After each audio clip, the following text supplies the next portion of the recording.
Good afternoon, everyone. Again, my name is Patrick Smith. I am the head of small business banking at Santander. Thank you all for making the time out of your busy schedules to attend this afternoon. We have a wonderful session planned for you today. I am privileged and honored to be joined by three amazing small business owners who have been kind enough to take time out of their busy schedules to share with us their experiences over the past year. And so we're really looking forward to hearing from them and learning some of the lessons that they have to convey from their experiences as a result of the pandemic. And more importantly, their plans for moving forward. And I think you're going to hear some amazing stories and profiles in resilience and creativity and adaptability. Here at Santander, we've been celebrating small businesses throughout the month of May as a part of Small Business Month. And I have to say, this is really a segment really worth celebrating. Small businesses account for 99% of the establishments in the U.S. So 99% of all businesses are small business. They can account for 45% of U.S. GDP, 33%, so a third of exports, 21% of all patents for businesses, and oh, by the way, they employ nearly half of all American workers. And even if you didn't know any of those statistics, one of the things that the pandemic has taught us and brought in sharp relief is the importance of small businesses to our communities and to the places where they serve and do business. And so I think we've all ended the pandemic or seen over the pandemic the importance of small business. And I think hopefully we're all walking away with a deeper appreciation of all the great things that they do in our communities every day. So we are thrilled to be able to talk to three of them and to really hear what they've been up to over the course of the last year or so. So with that, let me introduce our panel. I'll start with Michelle DeFronzo, who is the CEO and founder of ImEx Cargo. It's a distribution company located in the Boston area. Orome Hayes is the managing director and founder of Hayes CPA, an accounting firm located in the New York area. And lastly, but certainly not least, Andy Rieger, who's the president and co-founder of Transparent Health Group, Multiply Benefits, and Rabbit Software. It's a combination of healthcare in Pennsylvania. So welcome to you all, and thank you again for your time today. Why don't we jump right into the content, because I think we have a lot of really good things to cover. And maybe I'll start with asking, sort of each of you to give us a little bit of background about yourselves and how you came to be entrepreneurs. How did you come to be small business owners? And Orome, maybe we'll start with you. Thank you, Patrick. Thanks, and thank you, Santander, for the invitation to be with you today. So I did not get to become a business owner. I did not take the traditional path to become an accountant. I got my first bachelor's degree in sociology and anthropology. And when I'm originally from Nigeria, when I moved to the United States, I began a career as a fashion model and then later on an actress. However, I knew that I wanted to be able to afford the good things in life, and I did not have a steady gig in my earlier career. So I used to work as an accounting clerk back in Miami, at the Miami Children's Hospital, as a data entry clerk, and I started to make good money. And I said to myself, if I was making decent money as an accounting clerk, how much more would I make as an accountant with a professional degree? So I went back to college, got a bachelor's, majored in accounting with a minor in finance, and then worked my way up as a bookkeeper to a controller, working for small firms and regional firm and an international firm.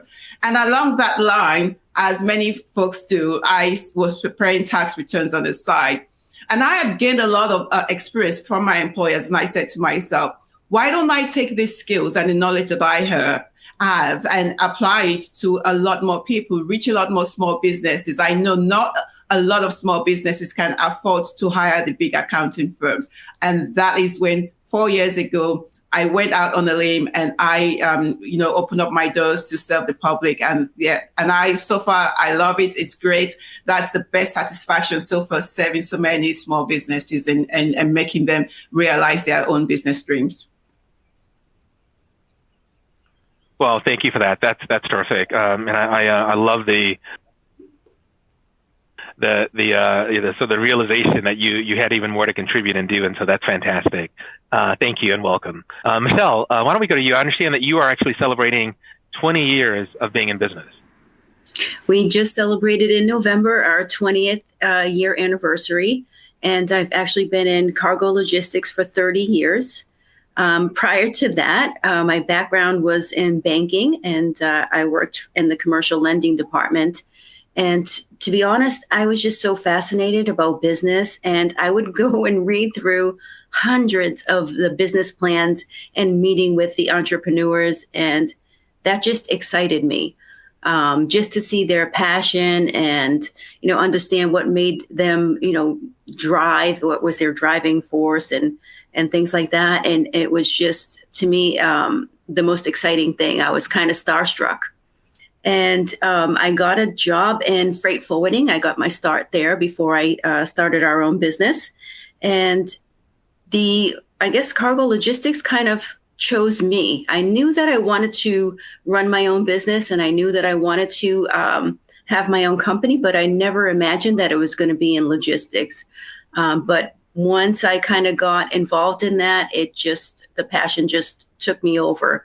And that's how we remained in business for 20 years. So just recently celebrating 20 years, and I'm excited about that. Well, wonderful milestone. Thank you, and again, welcome, Andy. Why don't we turn to you? You have not one but three different companies. So, curious to hear like your story and how you ended up as a sort of a triple entrepreneur. Sure. Thanks, Patrick. My background really is pure technology. I worked on Wall Street for large financial services firms. But I was always interested in building new things, whether it's a new department or a new technology. I worked for a big financial services startup. And eventually, my wife and I moved out of New York City into Pennsylvania. And I worked for United Health Group on the, again, technology side, but then moved into a new innovation division and started really to have a lot more interest in the business of health insurance and how people get access to healthcare. Starting my own company, I think I was primed for it, but it really was a happenstance. I ended up on a phone call through a mutual introduction with my partner, Betty Hyman. We had a 45-minute phone call, and at the end of that call, we decided we wanted to launch a business together. And 13 years later, we have three businesses, but essentially one core business that focuses on access and affordability of healthcare through technology, through customer service, through different back office kind of nuts and bolts of the health insurance space, but really focused on helping people access healthcare. And it's been a wild 13-year ride. Yeah, one 45-minute phone call can change your life. That's amazing. Well, again, welcome and thank you and welcome. Sure. Patrick, if I may just say, I just want to say, listening to both Andy and Michelle, they're both an inspiration. I'm in my 4th year, and to see Andy, you 13 years in business, and Michelle, especially you, 20 years in business, that's really inspirational. Thank you for that. And I'm looking forward to celebrating my 20 years. So congrats, guys. Thank you. Thanks. Yeah. Kudos to all you guys, and Orme, you have a lot of success to look forward to. But let me ask you this: so, if I know we all exist kind of in a haze these days, where the days all run together, and it's hard to keep track of time and understand like where one day ends and the other begins. So it's been a long 15 months, in other words, since the pandemic hit. But if you can think back pre-pandemic to what life used to look like. Tell me what was business as usual then? Like, what was the state of affairs for you and your business? So for us, pre-pandemic, we had all the employees in the office, and at that time, we actually were able to have customers come into the office, and so it was very hands-on, and that was really one of the things that we kind of miss a lot. And now, not so much that we can have those same customers be able to come to the office and pretty much our employees are working from home now. Yeah. Yeah. No, it's you guys went completely virtual. We went completely virtual. Exactly.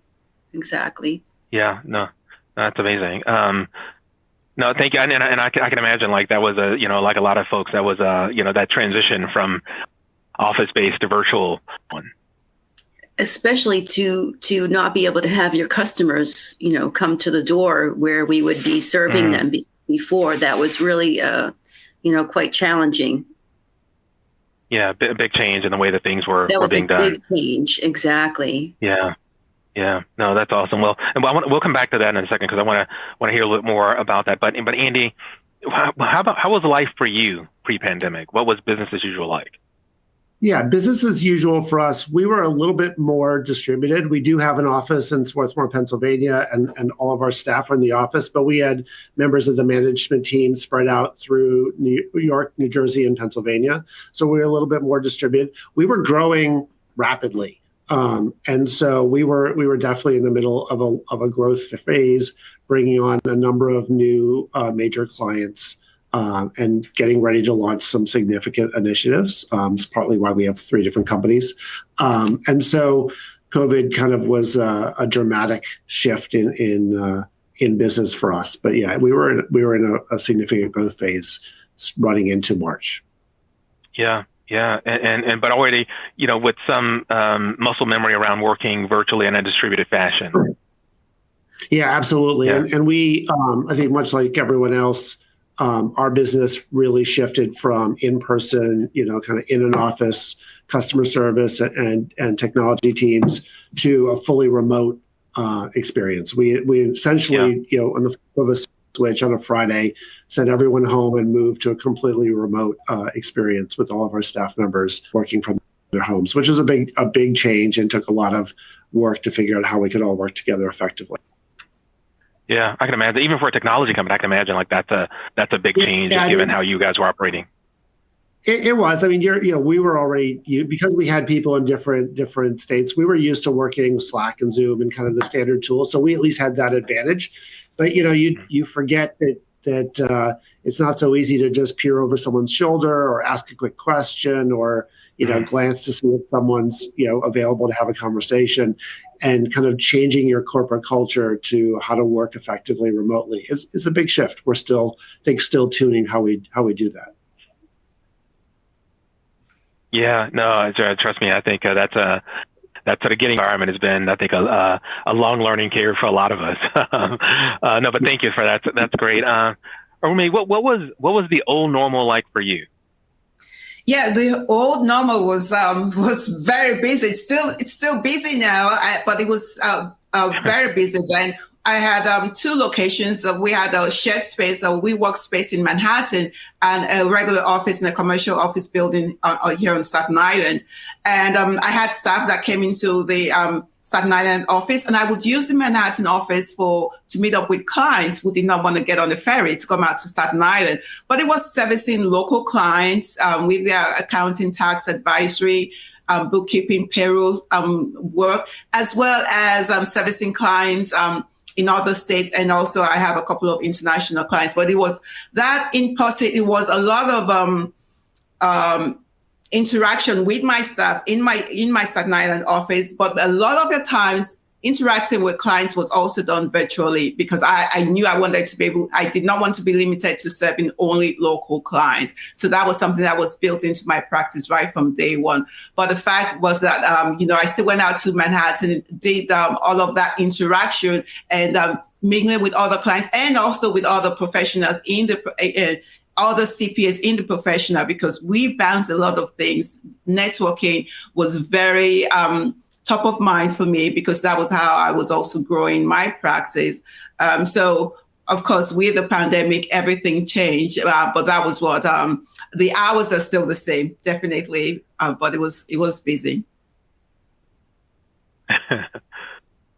Yeah, and I know for you, the line sort of stretch your season out a little bit, at least for the tax accounting part, it sounds like. Yes, and we have not been able to get a break. We just finished the extended tax season, May 17th. I am looking forward to taking a break. But it's been nonstop since the pandemic started, with helping our clients navigate all the different government programs and then filing their business tax returns and their personal tax returns. So we've had a really, really elongated season for the past 16 months, really. Yeah. Well, I know it's been busy. And so it sounds like, it's funny. So when I listen to all of your stories, I mean, there are definitely some common threads about how you did things, but, all very different in many ways, right? The way your businesses were structured and the way you were, you were growing the business and how you were working internally. There's been a lot of discussion around what the new normal coming out of the pandemic is going to look like, with the world starting to reopen, and the vaccine starting to, continue to march forward. So I'm wondering, for you all, like what are some of the adaptations that you made to survive the pandemic, and what are those you think will be permanent? So how's your new normal going to look compared to what you just described as your old normal, given some of the changes that you made to your business and the way you did business during the pandemic? And so, maybe we'll just pick up on that one with you. Sure. Thank you, Patrick. So the new normal, like I said, it's going to be a hybrid. Definitely, I've always served clients virtually, and I still continue to do that. But I've been able to adopt a lot more tools right now to be able to service all my clients, and also with working with my staff remotely. Previously, I did not work with my staff so physically in the office with me. So implementing things like Teams and having my clients be on one system, logged on for the duration of their shift, while I'm also we're logged on together on Teams, so that they can reach out to me if they have a technical issue and they need a response immediately. Now, it's not the same thing as being in the office physically and being able to bounce things off, but I'm making the adaptation of tools like Microsoft Teams, log me in resources, remote connection to computers. Those are all very helpful. It's difficult to have that morale of being in the office. Definitely, that's an adaptation that we'll have to do. But in reference to going back into the office, it's funny. One of the things that happened when I decided to launch my business, I did not want to have an home office because I did not want to get caught up in, being distracted with what's going on in the house, right? I said to myself, I'm going to have a physical office. Even though I'm interacting with clients in different locations, I want to have a physical office so I can get out of the house and go to the office. And now I find that I'm back in the house, but still doing the work. But now what the difference is that I am more disciplined. I am structured because I've been able to build up, that repertoire, build up my routine so that I can fulfill my obligations to my clients. So I am going to be going back to my main office, but I think it's going to be a hybrid, like a lot of other professionals. It's going to be a hybrid of working remotely, continuing to serve clients remotely. There are some clients who still want to meet that face-to-face interaction. Not all my clients are happy with Zoom or things of that remote connection. So we're going to be tweaking things along as we go. Awesome. And how about you mentioned networking was a really critical part of your business. How is that likely to change or not, as things reopen? Well, it's going to be interesting because right now, I'm vaccinated. And a lot of folks are getting the vaccine, and we all want to get out. People are fed up of being in the house, right? So, but we've been able to leverage a little bit of networking online.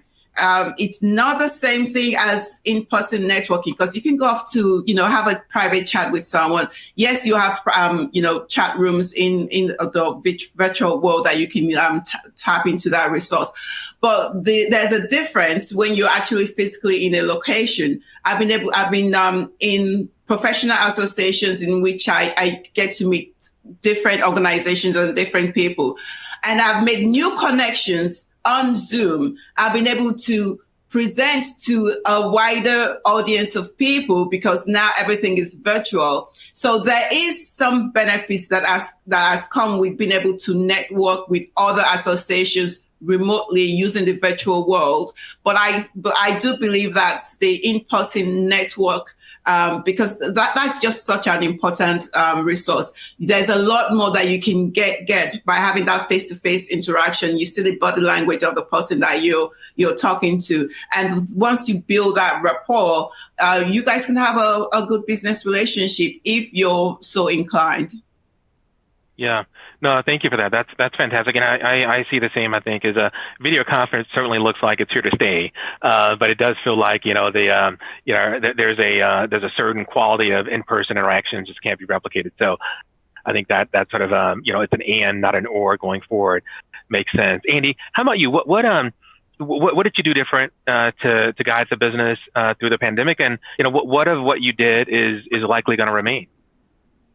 Sure. So I think like a lot of companies, one of the things we did was, we moved everyone home, and we actually had a fair bit of expansion throughout 2020 and into 2021. And so being able to work remotely gave us the ability to look for the best places to hire. It turns out for our business, Phoenix, Arizona, which is the other side of the country, is a great place to hire some types of our staff. And so we're able to expand in a way that we couldn't when we were focused on a single office environment. And I don't think that's going to change. I think we're going to continue to look for staff in the best place we can, whether that's within the country or even globally for some positions. It gives you a whole different set of freedom, even as a small business, if you're not locked into a single location, because you can use technology and other methodologies you learned during the pandemic to really communicate and work effectively as a team. So I think that's one thing that we did that's going to continue.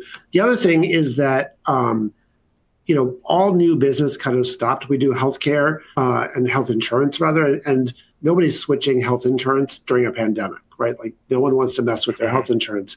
But on the other hand, people had a lot more free time for meetings, for business discussions. And so we really did have this dormant period of growth where we were able to develop new business channels, new relationships.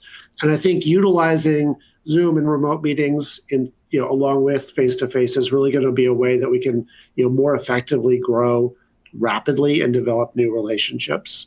And then the third thing that I think we realized was that we really, in the face of a pandemic, needed to focus. And our focus is really on group health insurance, employer-based health insurance. And we had some businesses that were kind of left over from other.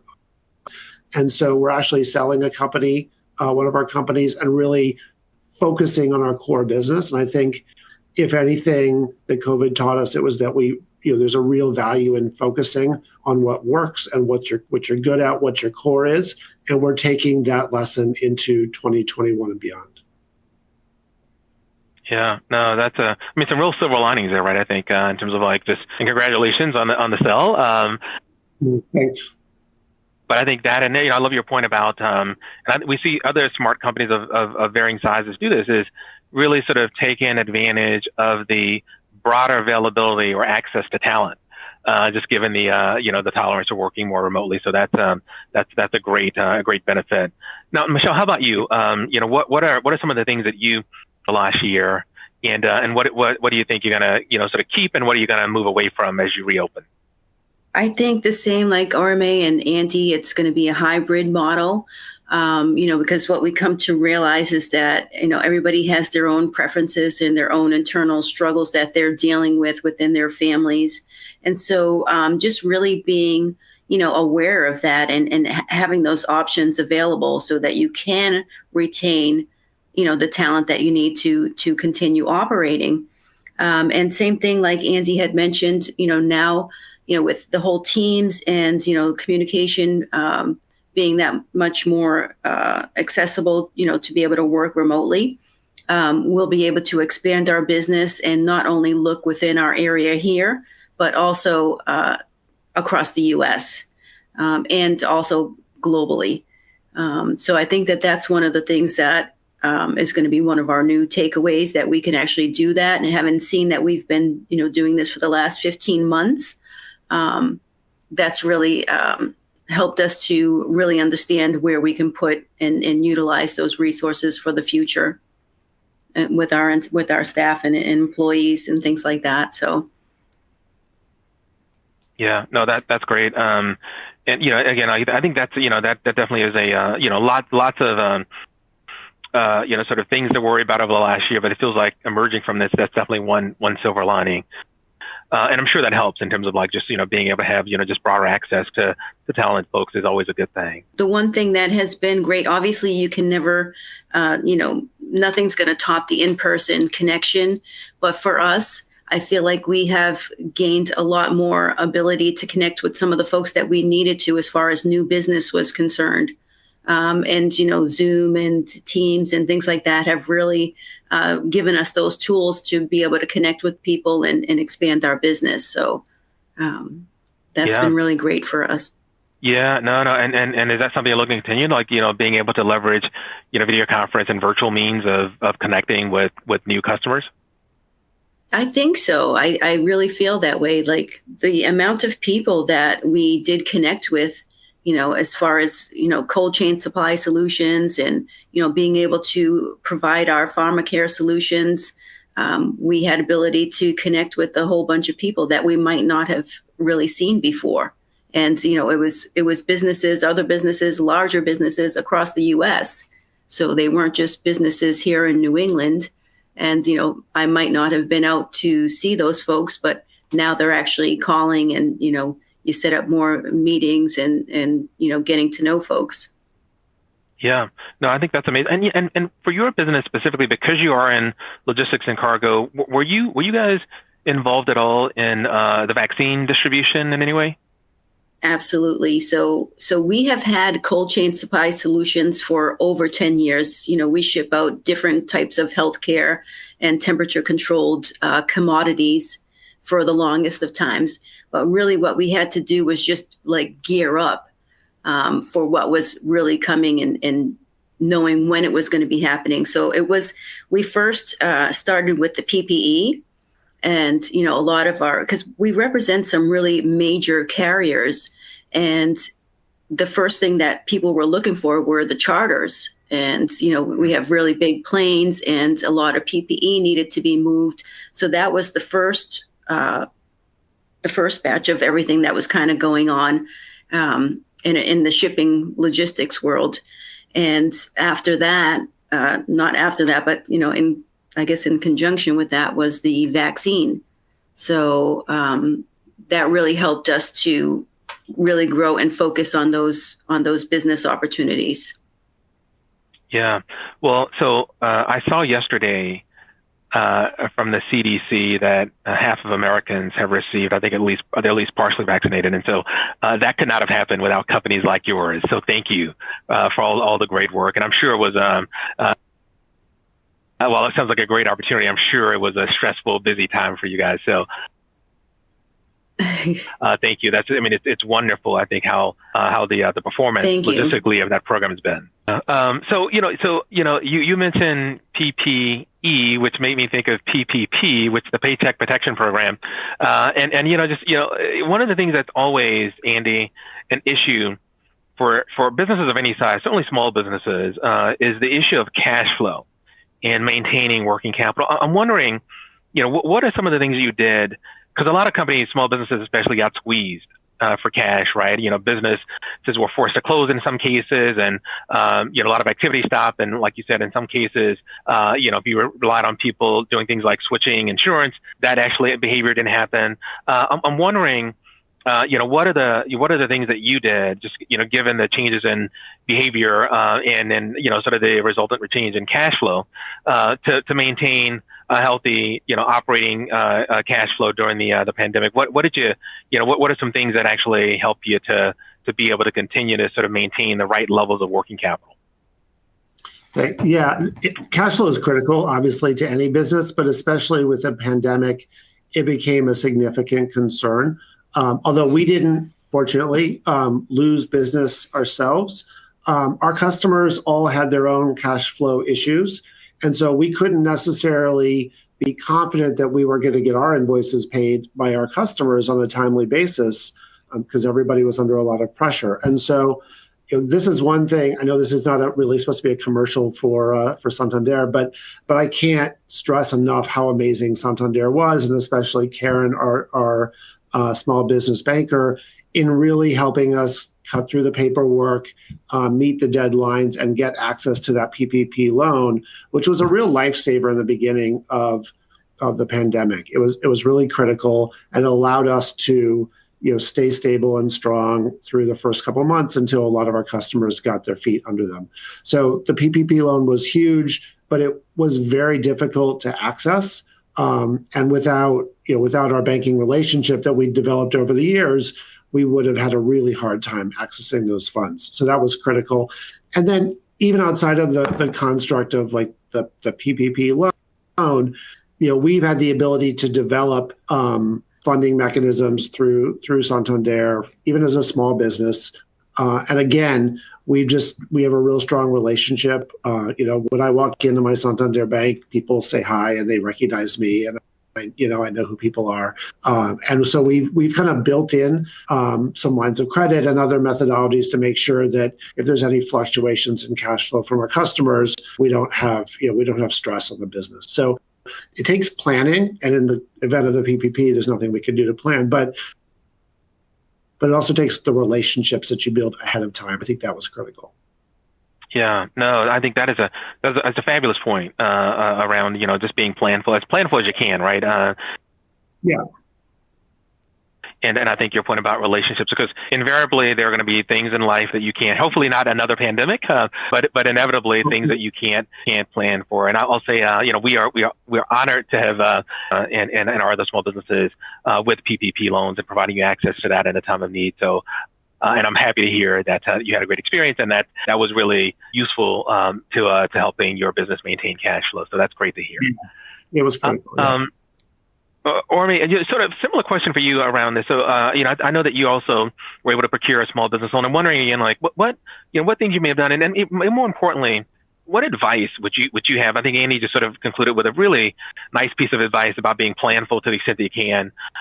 You're kind of controlling the controllable and making sure that you kind of have access to credit, like lines of credit, and maybe a little bit of sort of cushion there to the extent that you can do that. I'm wondering some of the things that you may have done, and more importantly, what pieces of advice you might offer to the folks listening in on today. Right. Yeah. So one of the things that I did, because I just started my growth phase before the pandemic shut. So I'd gone out, I'd approached Santander, and I got a line of credit because I was going to be hiring a lot more staff members and just to grow the firm. So I had that in place, and then the pandemic happened. So I had to, I was relying on some clients that were now beginning to have cash flow issues. So of course I applied for the PPP. But it was also getting clients, getting their books in order so that they could also apply for the PPP. One of the things that small businesses don't do sometimes is like they're focused on their passion, right?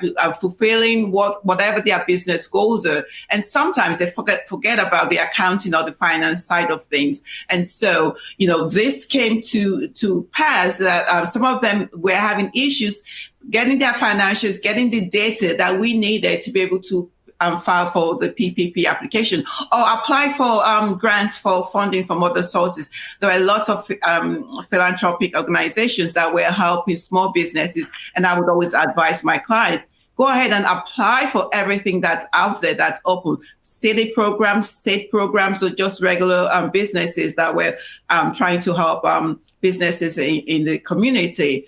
But apart from funding, from regular things, it's approaching your local bank, approaching them by having a structure in place so that you could meet that unexpected emergency because business have emergencies as well. Sometimes they have emergencies. Sometimes it's just a regular cost of doing business. Remember, as a business, when you bill your clients, you're not going to get that cash unless you're operating. You're only accepting cash from your clients.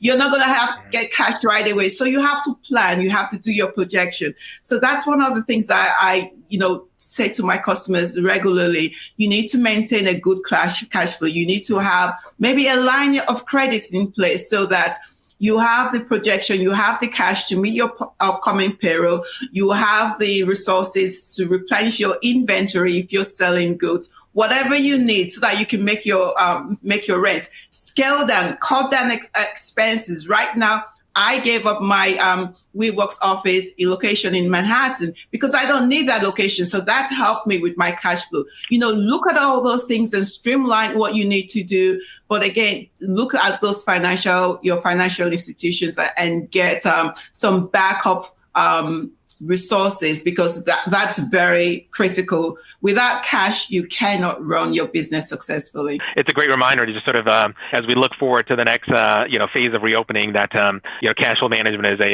it's not a one-time thing. It's a thing you need to do and think about all the time. So thank you. Michelle, just to you, similar question. How has the way you think about cash flow management changed? And are there some things that you're looking to do differently, based on your experience with managing cash flow and working capital? I think just in the beginning, it was a little bit of a struggle, and with businesses just like Orome and Andy had mentioned earlier, a lot of the businesses were closing. We didn't really know if we should be extending credit and how those businesses were going to reopen or succeed and things like that. So it was really because of the swift action of the SBA and them providing those PPP loans and things like that really helped us to better plan and manage the cash flow. And so those were some of the resources that we really had to look to and really just be cautious of, because, we weren't just worrying about how things were going to work for our company internally and if we were going to, succeed or grow or things like that, but we really had to be worried about extending credit. And so that was, a bit of, it's still challenging and a concern. But, having that availability and the SBA acting really quickly to help us with that, that gap, that really helped and changed everything. And so, we're really grateful for those types of resources. And even one of the other things that we did was the MGCC, the Mass Growth Capital, was able to get some grants. And so we were able to apply for a grant, and that helped us to automate our business, which also helped us, as far as not needing as many, staffs and bodies for our business. So those are some of the things that, for planning and resources that we were, using. Yeah, no, thank you. And I mean, it sounds like you were able to make some real investments in permanently improving the way you do business. We really did. We were really fortunate. And if it weren't for like our CPA, like Orome had mentioned, because, they helped us to prepare that paperwork and get everything in place fairly quickly. That's the reason why we were approved and, able to access that kind of capital. And even, going forward, more opportunity for capital for small businesses like ours from the SBA have really helped us to grow our business. Yeah, no, that is fantastic. And it's great to hear that, again, one of the silver linings is that you're accelerating, your growth coming out of this as we look forward to reopening. And if you think about that looking forward piece, so we did at Santander, we did a survey earlier this year about small business resiliency, financial resiliency specifically, and it was really encouraging. The thing that always sort of makes me admire small businesses is just the fundamental sort of resilience that there is, and we saw that ring true in the survey. And what was remarkable is that small businesses are optimistic as we look forward about their future. Not just in 2022, but even starting in 2021, we just see like the level of optimism, are really sort of tangible and real and at very high level. So I'm wondering for you all, as the world starts to reopen, and thanks to ImEx, Michelle, and companies like it who've helped with the vaccine distribution efforts, we thankfully are moving toward full reopenings in most places. I'm wondering just in terms of how you guys are feeling and what your level of optimism may be as you look forward, not just into 2022, but into the second half of 2021. Or how are you feeling, and how's your outlook? I think it's great. I think there might be challenges, but I think it's great. I think the future is bright. I have had a lot more new businesses, not specifically new clients that came to me, but new business startups. That's one of the good things about unfortunately about the pandemic. Laid off employees who now tapped into, they always had something at the back of their minds. They wanted to do a business venture, that they wanted to do something. About some of my personal tax preparation clients turn over and start new businesses, and then all the new business startups that have come to me. So I think it's really encouraging, and it's letting people follow their dreams, allowing people to really tap their dream and then push forward. And then to be able to give these startups, these businesses, the support that they need to get their businesses off the ground, to help them do projections. I think it's very encouraging. And also to know that, the businesses, some of them, unfortunately, they don't even qualify for the government programs, right? Because some of these new businesses started after the pandemic, so they're not eligible. But I say to them, you can still get capital, you can still get funding. You can reach out to your local banker, to your local community, in your local community, and get funding to be able to. You have a good business. You have a good business product or service to sell. If there's a need for it, you put your books together, put your numbers together, you will get funding somewhere. So don't give up. So I think it's rosy. It's a rosy outlook. I am looking forward to going going back to the office. It's been a little bit challenging to get staff, qualified staff, but that's the expansion. That's my next thing. Getting that staff to come back in, and so that I can continue to serve more businesses. It's all great so far. Yeah, no. We've heard that from several sources, and I think, Michelle, you and I talked a little bit about that. Is that just getting staff? I think at this point, at this stage in the recovery, is a little bit of a challenge. And I'm wondering, again, how you're feeling and what your outlook is for the second half of the year and beyond. Well, I know that it's definitely been a challenge to find the staffing that we need. But we have some new ideas about, how we're going to do that moving forward. And I think that, more and more people are starting to come back to the workforce, which is great. We do feel pretty optimistic about business going forward and where our company is heading. I think if anything that we learned during this time is that we weren't just essential workers, we're critical workers. And I think that we have a whole lot to offer and to be able to give to a staff that need to work from home or want to work remotely, or if they want to, come into the office and have hybrid type of, office hours and things like that. I think our company is pretty flexible, and I think we're moving in a positive direction. So I'm pretty comfortable that we will be able to source the staffing sooner than later, once, I think really when people are starting to come back, because our industry has really suffered across the board. The challenges have been with air, ocean, trucking, trucker shortages, driver shortages. But hopefully I think that more and more folks are starting to come back to work, and hopefully that will alleviate some of the pressure. And help us to be able to deliver. Yeah, and it sounds like that you're in a fabulous position, being able to continue to sort of grow the business. So, just see if we can sort of get more activity on the availability of workers front. It sounds like that's really sort of the necessary ingredient for you to keep growing. Absolutely. Yeah. Okay. Well, so thank you for that, Andy. I'm wondering, the same thing with you. What's your level of optimism, and how do you see the future? So in terms of our own company, we're very optimistic. We're having a great 2021, and we're looking towards an even better 2022. Honestly, we're very focused on how we can deliver value to our clients, and that focus is really resulting in a lot of new opportunities. But I think, outside of just our company, I think that one of the things COVID did was it really shook up the status quo for people.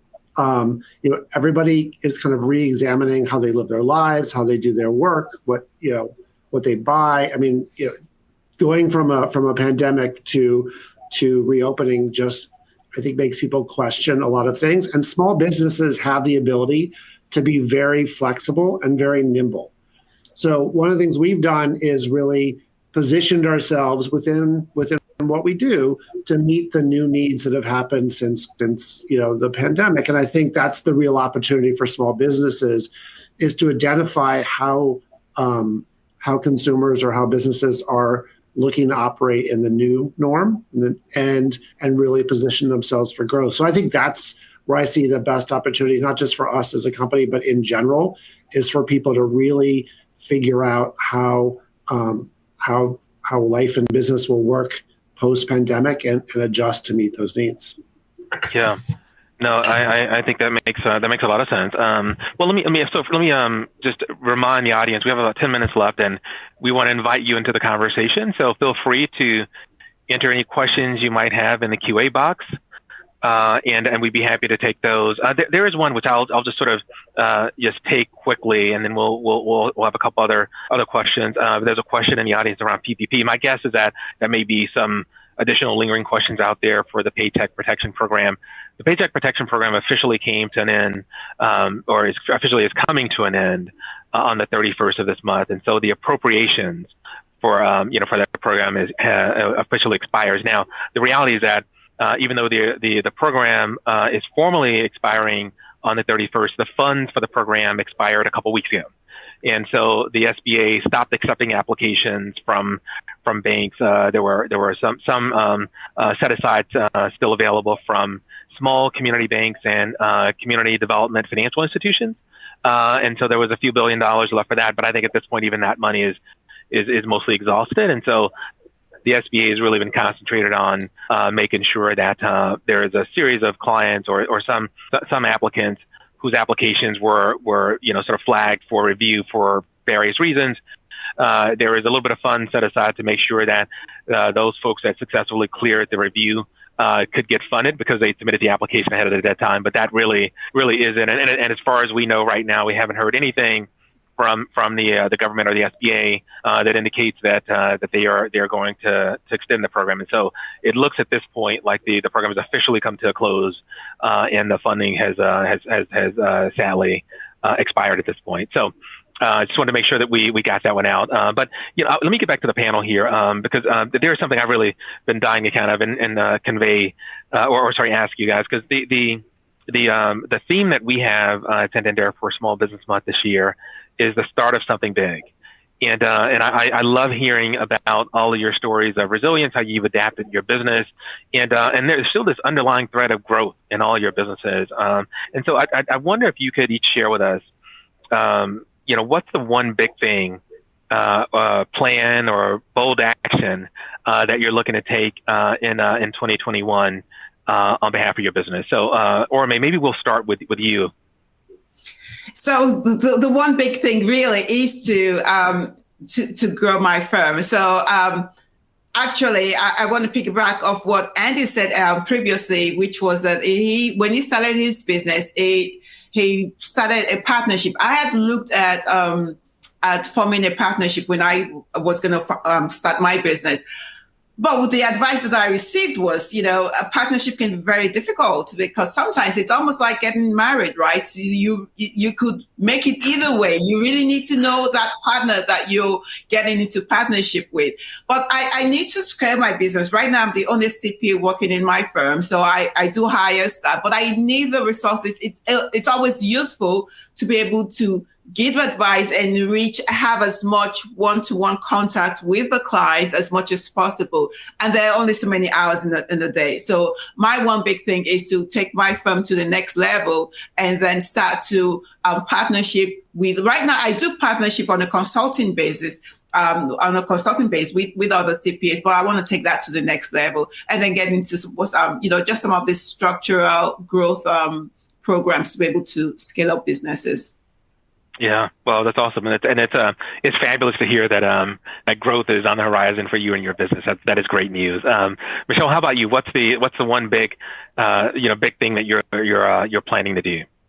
Well, Patrick, because we talked about the staffing issues and things like that, and the opportunities that we now have that maybe we didn't have before, it was really challenging to scale without the staffing. And so what we're actually now looking at is buying a company to help us do that. So that we can scale our business in a more, abundant way. And so that's our big takeaway now, is that we're actually looking and hoping that we get to purchase another company. Well, that is indeed a big deal. So that's amazing. We'll be cheering for you. So you lots of growth on ORMA side and expansion, taking on a partner. You are looking to acquire. Andy has focused his business by divesting, and I'm wondering for you, what's the next big thing? So as I said, the two things we're doing this year. One is we're going to sell a division, which will let us focus. But the other thing, in the last 8 or so months, as we took the slightly quieter time when there weren't a ton of new clients coming on board, is we did some investing in new opportunities. And one of the things we did was we developed a new technology platform to meet kind of a specific need in the market that we saw an opportunity. So it's actually a health insurance enrollment platform. So we're right now about to launch the new enrollment platform out into the market. And it's really going to give us the capability to bring on a whole new set of clients that we didn't have the opportunity to access before. So that's going to be a major new initiative in 2021, and it's going to drive, significant growth in the next couple of years. So that's an exciting thing we're working on now. That is very exciting. Well, you guys all have really exciting things planned to grow your business, and I am extremely happy for you all, and I think we are extremely grateful that you all were willing to take the time to be with us today. So Michelle, Orme, Andy, sincerely, thank you guys. This has been wonderful to have you spend some time with us. We really do appreciate it, and we wish you all the success in the future with all your big plans and operating your business. And just know that Santander is always here to help and support you however we can. So thank you guys. Thank you, Patrick. Let me close actually on a little bit of a note that sort of follows. Yeah, sorry. Yeah, thank you, guys. Let me just sort of close on a final note about, the PPP question. I do understand because there's a couple of questions that I can see in the inbox, and I do understand, that as we talked about earlier, the need for capital for small businesses is a persistent one, and so even though the Paycheck Protection Program, the government stimulus program, it looks like they've come to a formal and official end. I would remind people that that program was not a traditional SBA program, although it was administered through the SBA. But I would remind folks that if you're thinking about or interested in or in need of capital, one option, and I think the panel did a good job of saying, hey, there's lots of things that sort of look at and explore multiple options. But in addition to conventional loans, which are available, there are also the regular SBA programs, which I think in many cases, depending on your need, can make a lot of sense. And so, we are happy to talk to anyone about that. But I just wanted to throw that out there, is that even though PPP wasn't a normal SBA program, there are normal SBA programs, the 7A program, the 504 program that are intended to help, specifically designed to help small businesses. And so just to remind folks that those options are available. And again, your Santander bankers are willing to help you however we can. So with that sort of commercial, we'll leave it there. And again, we'll thank our panelists and thank you all for joining and for participating in this conversation. I thought it was wonderful, and the advice was tremendous. And we're looking forward to doing something like this again soon. So thanks everybody, and have a great rest of your day. Thank you. You too. Take care. Thanks. Thank you.